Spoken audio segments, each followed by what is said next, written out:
This is the list of the part. Do you see the map of Europe? Okay, perfect. So these are the partner of ENGAGE. I don't know if you already know every university.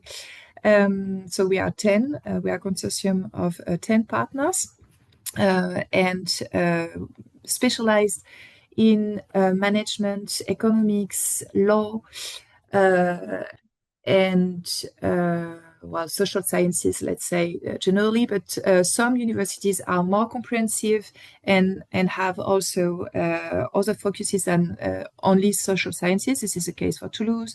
Barcelona are more comprehensive universities, Tilburg as well, and Sofia, basically. And some of us are public universities or the private universities.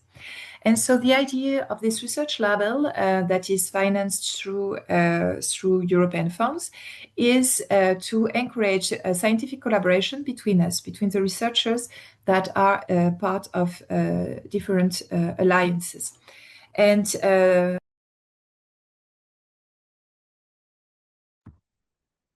this is a bottom-up way of collaborating. We already have some top-down initiatives in ENGAGE. Maybe you have already seen that we organize PhD workshops or also think tanks on specific topics. But the idea of this research label is that you bring your own proposal and we decide whether we want to help you with funds or not. So it's really bottom up. And we hope that through these seed funds, because it's basically seed funding, we could build long-term relationships and create an identity of researchers at the alliance level with visible collaboration and innovative initiatives. So this is the general framework. And so the call is here to help you if you have any project of any kind, actually, that connects at least 3 partner universities. So when you look at the map that I showed before, among these 10 universities, there must be at least 3 involved. And there must be a link to one societal challenges. So maybe you know already the SDG list. So it's very broad. So if it's linked to societies, then it must have a link to associated challenges, to a societal challenge. And so you will be able to find, I've seen that some of you work on economics or on law. There is always, these are sciences that are linked to society and then that should not be a problem. But yet it's interesting to link it directly to one of the societal challenge or several that are listed in this list from the United Nations.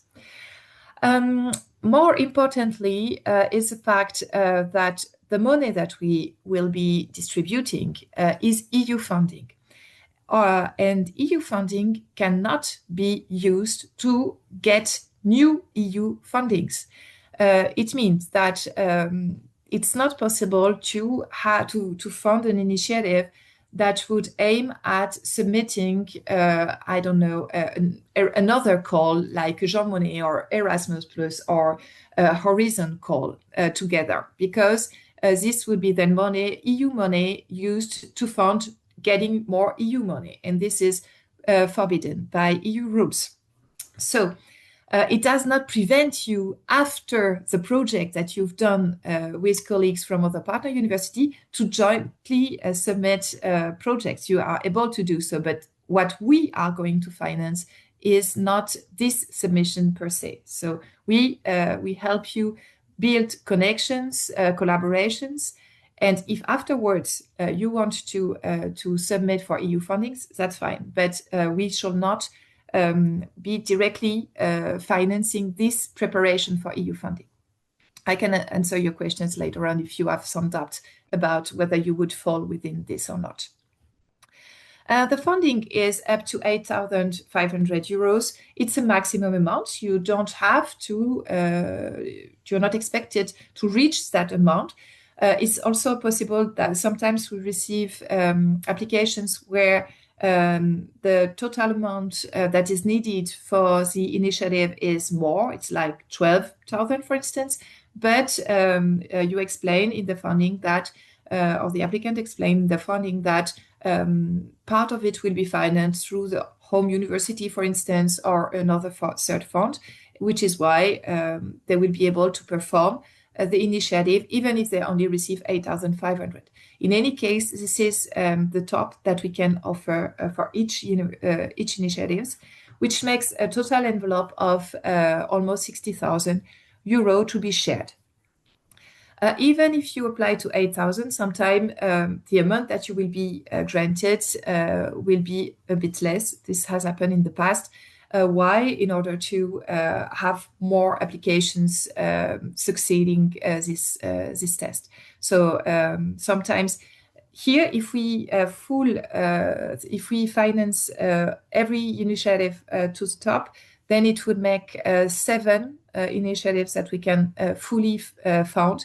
But the jury can also decide to fund 8 initiatives, but with a lesser amount, if it does not compromise the performance of the project, of course. You can have access to the research label call, but I suppose you've already seen that. It's on the webpage of the Alliance.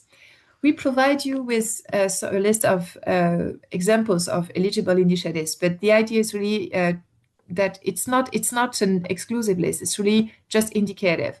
Workshops are very often what we receive for submission. Conferences, cross-disciplinary seminars, dissemination events, or content for the public at large, research training, producing awareness-raising material for the Alliance, especially podcasts, for instance. We had a series of podcasts that won a previous edition.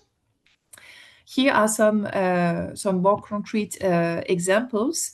There is today's workshop on inclusive and sustainable employment that has been organized with these funds.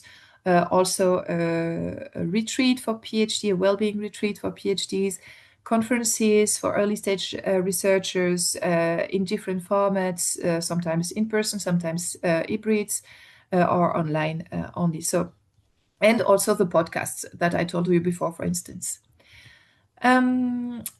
The difficulty sometimes is to find the people, and especially you probably have already known some researchers that you would be very happy to work with. But if you're missing like a third partner, for instance, from a third university, then the research community platform can help you. And also 3 partners is a minimum, but usually, quite often, we have proposals with 4 partners, 4 partner universities, or 5 or more. And it's very positive. So do not hesitate to have a look at this platform and see whether in the specific subject you would like to propose, you might have experts that you don't know about in other universities. And this is really helpful to have this research community platform to identify them. The timeline of the call is the following. So the call has been launched a few weeks ago, and it will close on June 18. Then what will happen?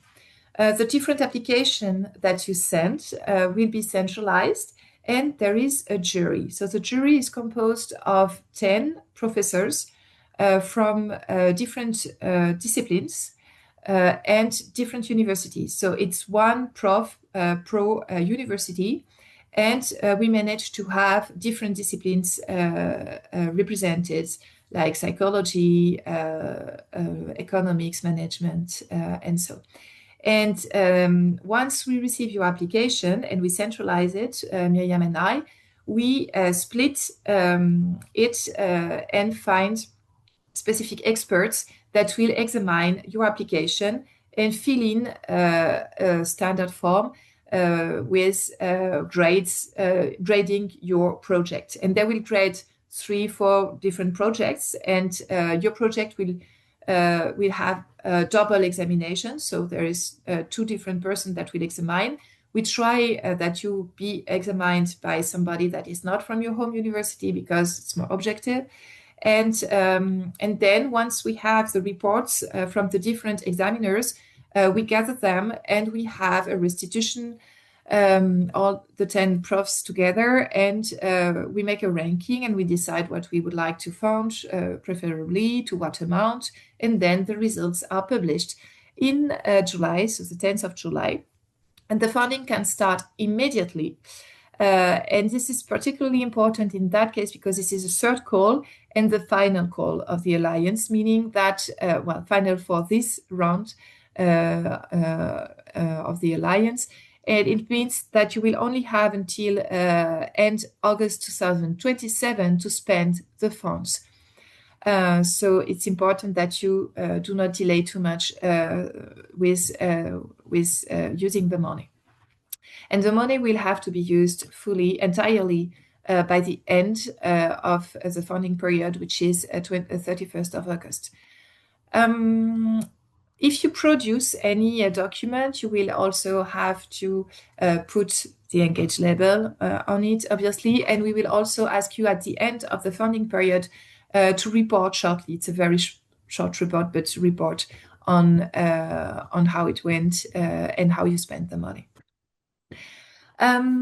So this is the general presentation. One more precision maybe before we go to this Q&A. We cannot, the way we distribute the money is the following. Since it's EU money, it's not possible to just send you the money on your bank account and then you report on what you've done with that. The money must be, the expenses must be made by a university. So it means that one of the partner university, or sometimes several partner university, depending on how you organize yourself, will make the expenses and report. And so when I said you will have to report more on what achievement you've done, but the financial report, we will get it actually through the local partner and the local point, which makes it very important that before engaging and even at an early stage of thinking about the project, you shall find some support by your local point, because this is the person that will be able to say you, oh, pay attention, this kind of expense I can cover, this kind of expense we will not be able to cover with these funds. Because at the end, if we say, okay, all right, congratulations, you've got 8,500 euros. This is your local point expert for ENAGE in your university that will have to do the expenses. And so it's important that it is conform to the rules of this home university. So this is the general information, and I would be very happy to answer your question. And also, even if you don't have any question, maybe also present yourself and tell us what your project is, and so we can also provide you with some advice regarding the specific project.